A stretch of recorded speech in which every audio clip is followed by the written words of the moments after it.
Hello everyone, welcome to your educational channel classroom. मैं उम्मीद करती हूँ आप सभी अच्छे से पढ़ाई कर रहे हैं और हेल्दी हैं।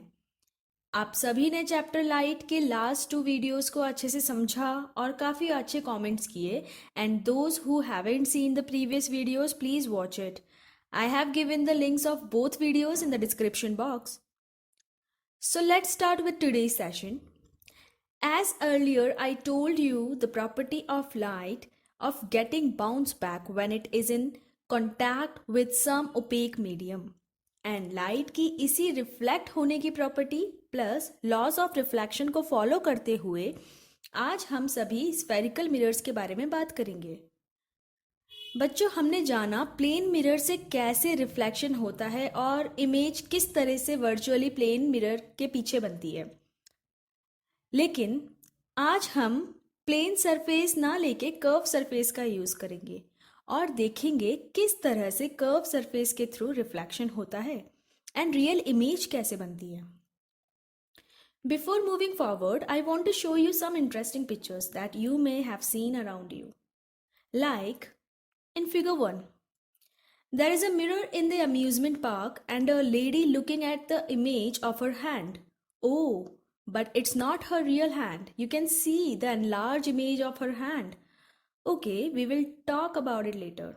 Next, in the figure 2, a child looking in inward side of spoon and see his inverted image.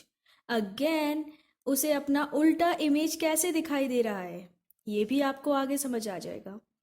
Third picture देखिए, शेविंग मिरर को आप सभी के घर पे होगा। क्या आपने नोटिस किया कि आपका फेस नॉर्मल मिरर से ज़्यादा बड़ा शेविंग मिरर में दिखाई देता है? बट ऐसा क्यों? चलिए आगे देखते हैं। Look at these types of mirrors. इनमें हमें ऑब्जेक्ट जो है अपनी एक्चुअल दूरी से काफ़ी क्लोज दिखाई दे रहा है, प्लस ऑब्जेक्ट जो है अपनी इमेज में अपनी एक्चुअल साइज से छोटी भी दिखाई दे रही है। ये सब कैसे पॉसिबल हो पाता है? इनके पीछे लॉजिक क्या है, यही आज हम इस चैप्टर में पढ़ेंगे। Okay, what are spherical mirrors? Students, you have seen in previous pictures the events occur due to spherical mirrors, but what is it actually? As the name suggests, spherical mirrors are those mirrors with curved surfaces. मतलब ऐसे mirrors जिनकी सतह समतल नहीं होती है बल्कि गोलाकार शेप की, जिसे इंग्लिश में हम कर्व्ड शेप कहते हैं, उसमें होती है, उन्हें स्फेरिकल मिरर्स कहते हैं। सेकंड, रिफ्लेक्टिंग सरफेस में बी कर्व्ड इनवर्ड और आउटवर्ड। अब जो कर्व सरफेस हमें दिखा वो अंदर की तरफ मुड़ा हुआ या बाहर की तरफ निकला हुआ हो सकता है। Curved surface helps in either converging or diverging the rays of light.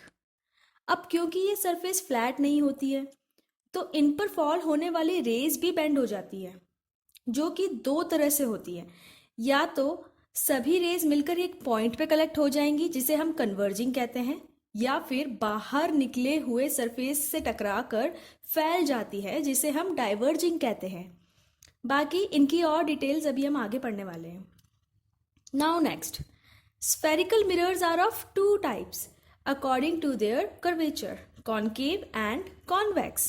बच्चों, इनमें जो अंदर की तरफ कर्व रहता है उसे हम कॉन्केव कहते हैं, एंड जो बाहर की ओर कर्व्ड होता है उसे हम कॉन्वेक्स कहते हैं। लेट्स सी ये कैसे बनते हैं।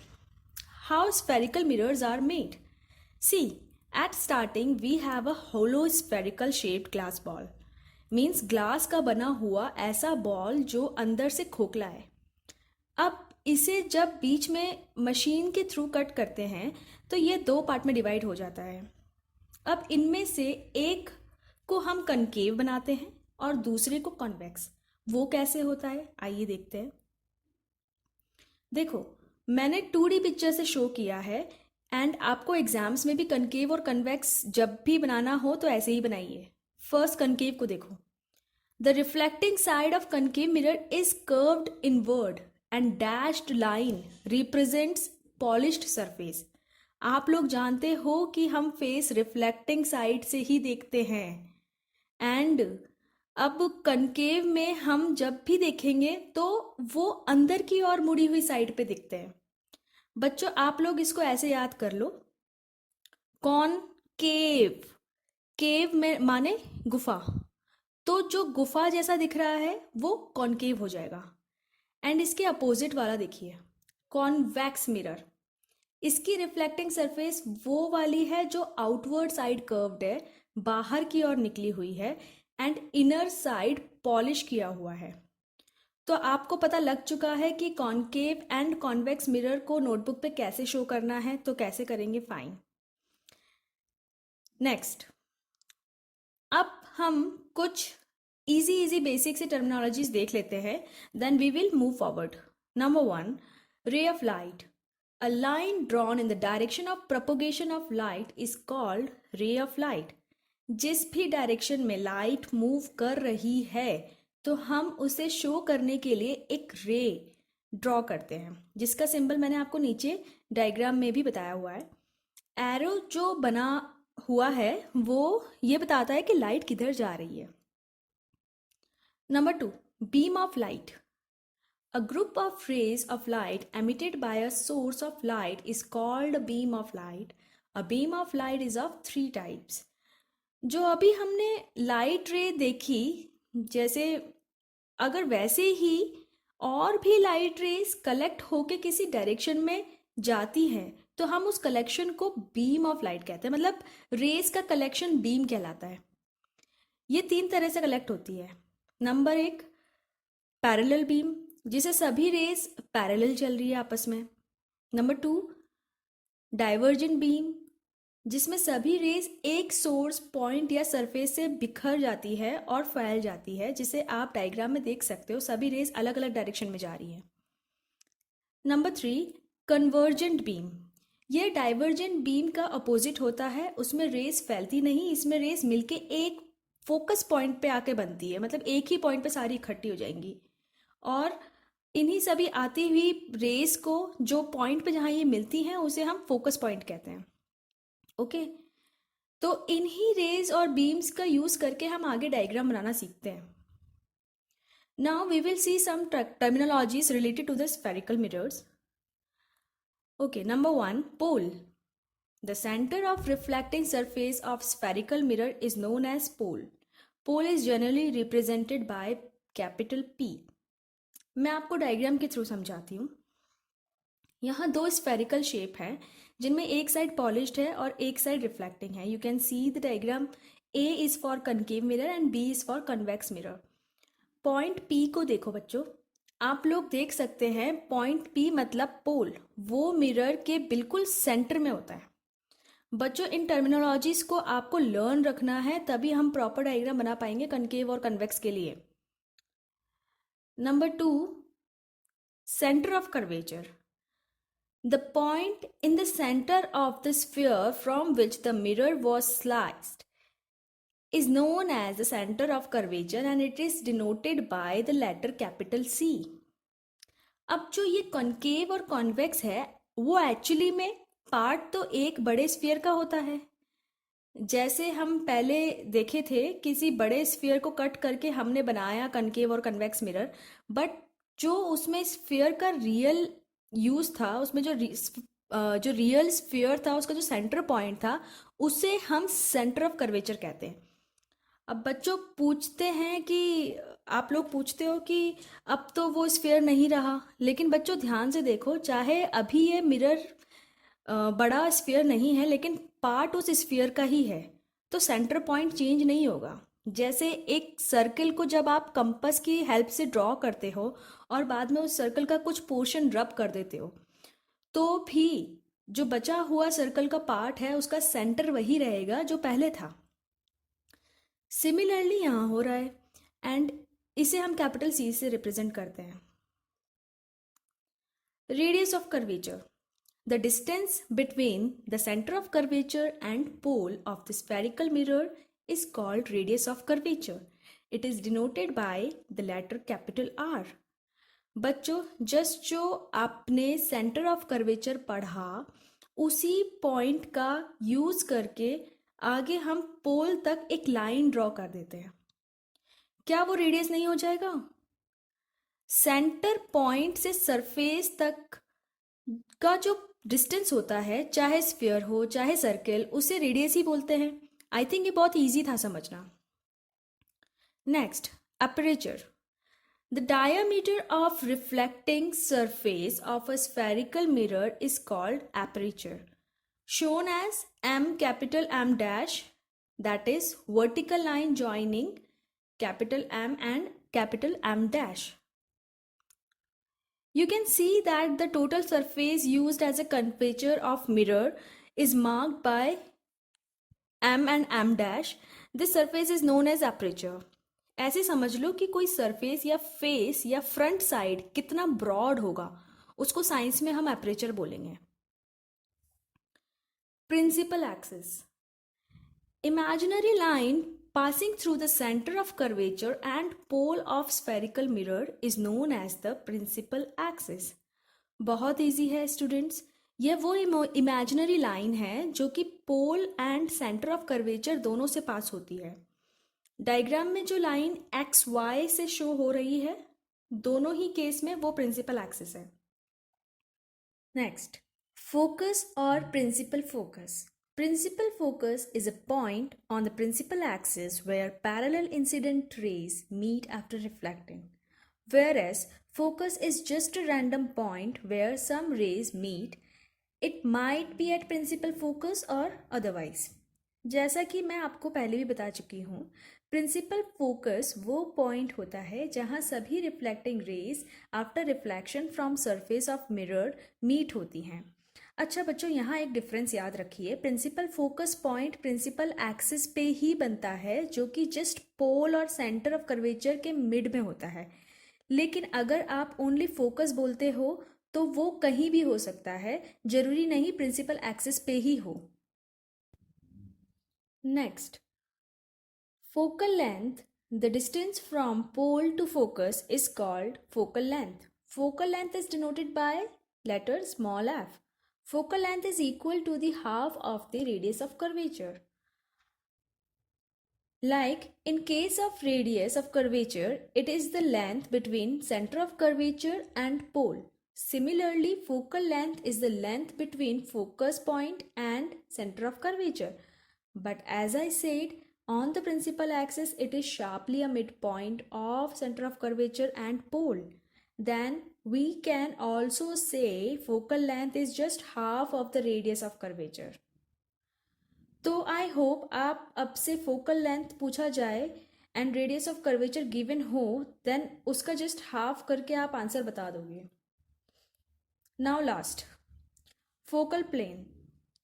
It is a plane perpendicular to the principal axis and passes through the focus point. ऐसा प्लेन सरफेस जो कि हम फोकस पॉइंट से पास होते हुए बनाते हैं, जैसे कि डायग्राम में आप देख सकते हैं, मैंने रेड लाइन बनाए हुआ है और वो फोकस से पास हो रहा है, एंड जो पैरेलल लाइट रे आ रही है वो पॉइंट F1 पे जाके मीट हो रही है। इसका मतलब फोकस पॉइंट जरूरी नहीं हमेशा प्रिंसिपल एक्सिस पे ही बने, बल्कि पैरेलल रे आके जहाँ भी मीट होंगी उसी को हम फोकस कहेंगे। बट यह ध्यान देने वाली बात है कि F1 और फोकस पॉइंट दोनों एक ही प्लेन में होंगे, इसलिए हम इसे ही फोकल प्लेन कहते हैं।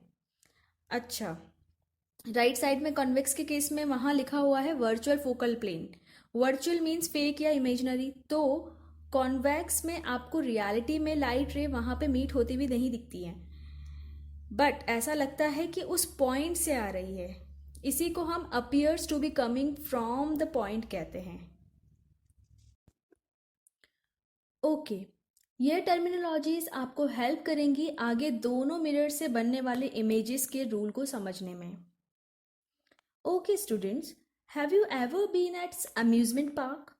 And if you were, then you might have seen such kind of mirrors, in which you see your shape irregular and funny kind of.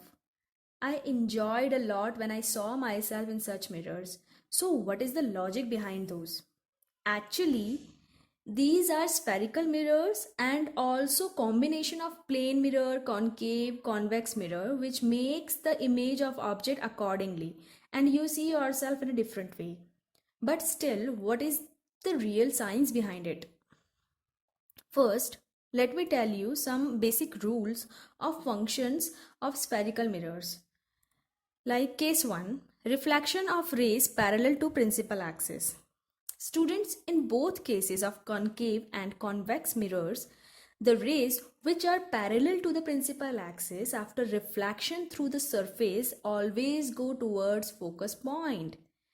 देखिए डायग्राम में एरोस के थ्रू समझाया है कैसे लाइट रे आ रही है एंड मिरर से कांटेक्ट में आते ही रिफ्लेक्ट होती है एंड रिफ्लेक्ट वो उसी एंगल पे होगी बच्चों जिससे वो आती है, जैसा कि हमने लॉज ऑफ रिफ्लेक्शन में पढ़ा था। यहाँ पे नॉर्मल जो है वो एक्चुअली स्फेरिकल मिरर के कर्व्ड शेप के अकॉर्डिंग डिसाइड होगा। एंड आपने मैथ में पढ़ा होगा कि सर्कुलर या स्फेरिकल शेप के लिए परपेंडिकुलर हमेशा सेंटर से पास होता है, या बोल सकते हैं कि रेडियस ही उसका परपेंडिकुलर होता है। अगेन, जो एंगल इंसिडेंट रे नॉर्मल के साथ बनाती है वही एंगल वो रिफ्लेक्टेड रे के साथ में भी नॉर्मल वो उसी एंगल पे जाती है। डायग्राम में जो डैश्ड लाइन है वो नॉर्मल है जो कि सेंटर से पास हो रही है एंड ऑटोमेटिकली लाइट रे जो कि पैरेलल टू प्रिंसिपल एक्सिस है वो फोकस से ही पास होगा। In case of convex mirror focus point तो मिरर के पीछे बनेगा क्योंकि उसका सेंटर वाला पार्ट तो मिरर के पीछे है, तो रिफ्लेक्ट होके लाइट रे इस डायरेक्शन में बेंड होती है कि हमें लगता है वो मिरर के पीछे वाले फोकस से ही आ रही है। Students, interesting part is this: no matter how many rays are coming parallel to principal axis, it is always appears to be coming from focus point. इतना आपने समझ लिया है तो आगे बाकी सब कुछ बहुत इजी लगेगा आपको। Case 2, reflection of ray passing through the principal focus. बच्चों ये केस 1 का वाइस वर्सा केस है।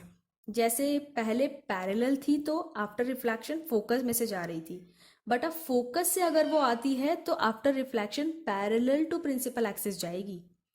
You can see in case of concave mirror a ray of light passing from focus and after striking to the mirror surface get parallel to the principal axis, and in case of convex mirror a ray which is directly coming in direction of focus point after striking the mirror surface follow the path which is parallel to the principal axis.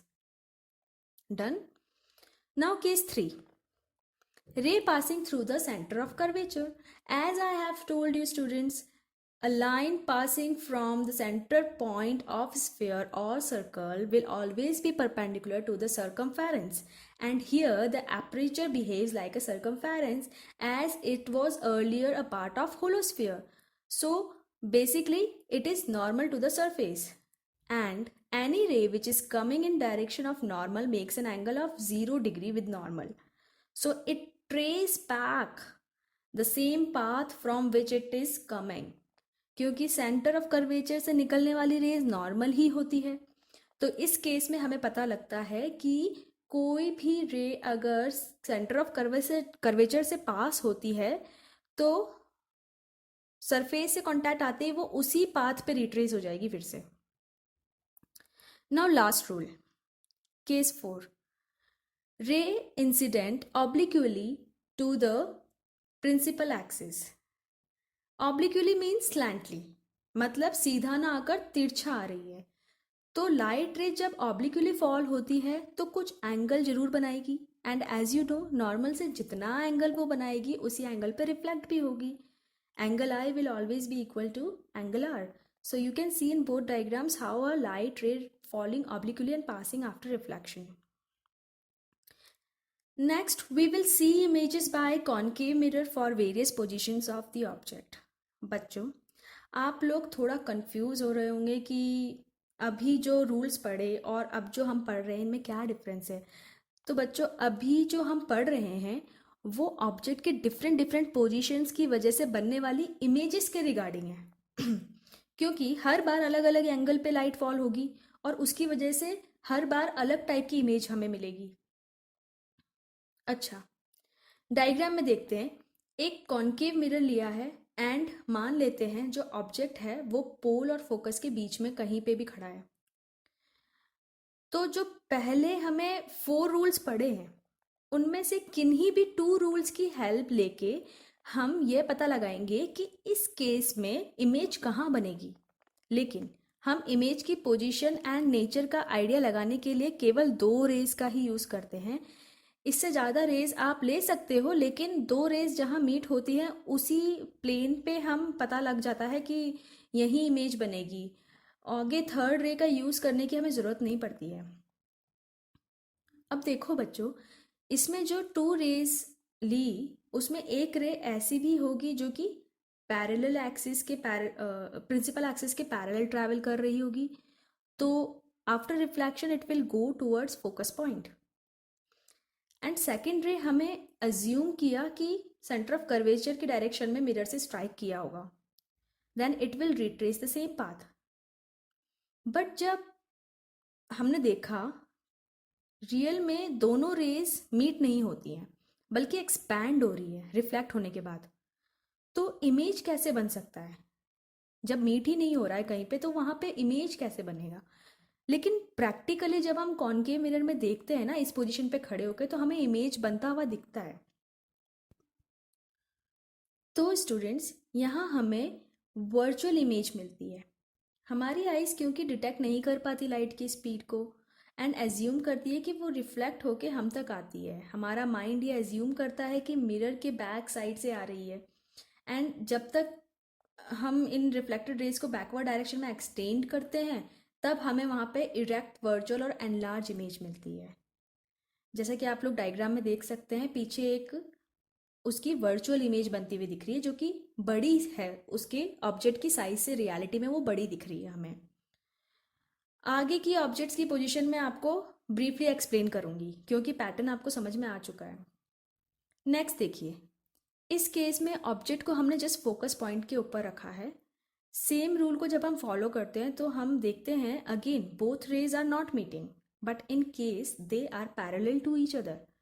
अब इनको चाहे हम पीछे extend कर दें तो भी हमें ये मीट नहीं होती हुई मिलेंगी।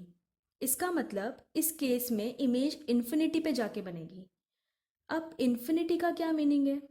इन्फिनिटी का मीनिंग यहाँ पे वो इन्फिनिटी मत समझना जो इंडेफिनाइट वाला है जो मैथ में हम यूज़ करते हैं। मतलब इतना दूर जाके इमेज बनेगी कि हम उसको नहीं देख सकते, तो वो इमेज हमारे लिए इन्फिनिटी हो गई है। ओके, केस 3 देखिए। अब ऑब्जेक्ट जो है वो सेंटर ऑफ कर्वेचर और फोकस के बीच में खड़ा है। ठीक है, again taking 2 rays and following basic 4 rules, when we draw an image we found that image is formed behind center of curvature and also it is inverted. अच्छा, इस case में भी बच्चों एक डाउट आता है कि कैसे पता चलता है कि वो इन्वर्टेड ही बनेगी। देखो, जो हमने रेज ली हैं, जो इंसिडेंट रेज हमने ली हैं, उनका ओरिजिन पॉइंट जो लिया है वो टॉप लिया है, ऑब्जेक्ट का टॉप पॉइंट है। जहाँ रेज मीट होंगी वो जो इमेज बनेगी वो भी उसका टॉप पॉइंट ही बनेगा। And after finding the plane surface of an image we get to know the other parts will be meeting at the principal axis only. Properties देखो इमेज की, larger than object, real and inverted. मतलब object की real size से भी वो बड़ा ही मिलेगा और रियल इमेज मिलेगी क्योंकि लाइट्स एक्चुअली में वहाँ पे मीट हो रही हैं, और उल्टी इमेज मिलेगी, आपको उल्टा दिखेगा। वो जैसे स्पून में बॉय देख रहा था उसको अपना इमेज उल्टा दिख रहा था, वो यही केस है। Next, in next case object is at COC, center of curvature. After finding the position with the help of ray diagram, image is at same position, but it is real and inverted, also it is of same size. बच्चों, ये diagrams और rules आप एक बार खुद भी notebook में बनाओगे तो आपको और भी इजी लगेगा। ठीक है, in next case we put an object behind center of curvature, then following the same pattern image is formed between center of curvature and focus. It is also real, inverted and diminished compared to an object. Now last case of concave mirror, when object is at infinity means वो position जहाँ से हमें object दिख नहीं रहा हो, तो उस केस में सभी रेज एक ही पॉइंट पे फोकस हो जाती हैं और बहुत ही छोटी इमेज बनाती है, जिसे हम पॉइंट साइज इमेज भी बोल सकते हैं। इमेज इस केस में भी रियल और इन्वर्टेड ही बनेगी। ऐसे ही हम कन्वेक्स मिरर के लिए केसेस पढ़ेंगे बच्चों। सभी कुछ इजी लगेगा, बस रूल्स को ध्यान से समझना। कन्वेक्स और कनकेव के लिए रूल सेम ही होंगे। आइए कन्वेक्स का फर्स्ट केस देखते हैं। जब सभी लाइट रेज इन्फिनिटी से आती हैं तो सभी रिफ्लेक्शन के बाद डाइवर्ज हो जाती हैं डिफरेंट एंगल्स पे, बट ऐसा लगता है कि वो मिरर के पीछे से आ रही हैं, फोकस पॉइंट से। Now in this case we get virtual erect image which is highly diminished. बहुत छोटी और फेक इमेज होगी, इमेजिनरी इमेज होगी, वो रियल नहीं होगी, क्योंकि वहाँ पे एक्चुअली में लाइट रेज मीट नहीं हो रही है, बल्कि हमें प्रतीत हो रहा है कि मिरर के पीछे से वो लाइट रेज आती हुई है। Moving forward to another case, object is not standing at infinity but at some point not so far from convex mirror.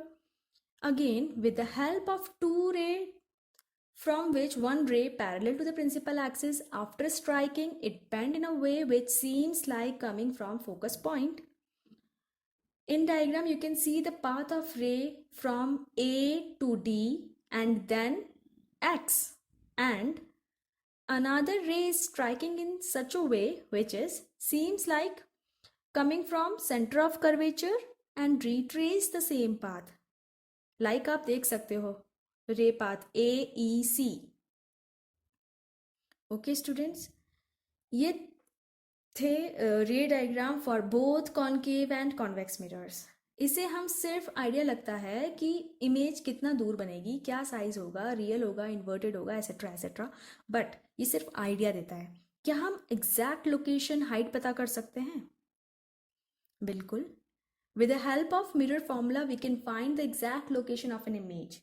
The formula is at right hand side, that is 1 divided by f is equals to 1 divided by v plus 1 divided by u, where small f is focal length, v is image distance and u is the object distance. But there one thing you must know before learning this formula, that is sign convention for reflection by spherical mirrors. इसमें हमें यह बताया जाता है कि जो 2D diagrams आप mirror का पढ़ते हो उसमें ऑब्जेक्ट हमेशा लेफ्ट साइड ही खड़ा होगा, क्योंकि हम मिरर के रिफ्लेक्टिंग साइड को हमेशा लेफ्ट साइड ही रखेंगे। अब जो भी डिस्टेंस हम कैलकुलेट करते हैं, चाहे वो ऑब्जेक्ट का डिस्टेंस हो चाहे वो इमेज का डिस्टेंस हो, वो पोल से ही कैलकुलेट होता है। अगर पोल से लेफ्ट साइड डिस्टेंस कैलकुलेट किया जा रहा है तो हम उसे नेगेटिव लेंगे। See in the diagram, it is written in orange colour, and distances calculated at right side from the pole are being taken as positive. Next you can see written in purple color, heights which are calculated above the principal axis are positive and in downward direction as negative. Also, direction of light ray will always be taken from left to right side. Don't take these convention practically, it is just for study purpose. Okay, now this is the last part of today's session. It is about the size of an image formed. Image कितना बड़ा या छोटा बनेगा उसको calculate करने के लिए ये फॉर्मूला यूज आता है, बट इनमें भी आपको साइन कन्वेंशन फॉलो करना पड़ेगा।